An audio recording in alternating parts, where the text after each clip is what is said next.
Easy way to do full moon ritual.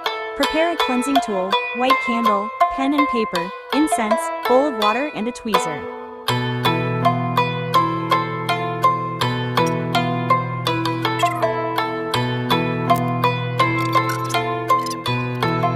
Cleanser, space, lighter candle, and incense.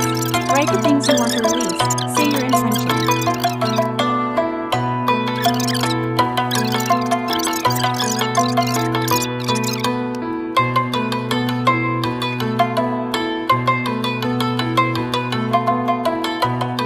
Get your tweezer, then burn it. While burning, say out loud the things you want to release. Remember this burn? Ayan. Okay, then send your intentions. I could shout it loud, no? But I'm just gonna shout it on my mind. So, bigkasin nyo po ng malakas. I'm releasing all this bad thing that's happening to me, my old experiences, no? Sabihin nyo po ang intention nyo. You have your own, no?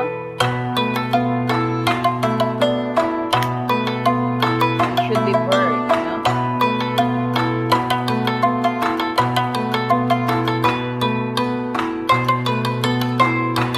Dapat may cord kayo, no?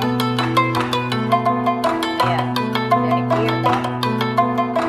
Let's put it on the water para hindi tayo makasunog. Ayan. So, wala na, no?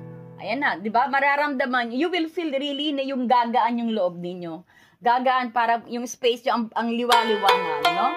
Just try to connect po. Just try to connect and you will know the difference. And then, it's either na I will flush this on the toilet, no, ayoko na mabagbara, or I will put it on the plastic paper, on the plastic, no? Lalagay ko po sa papel, sa plastic na para to seal it.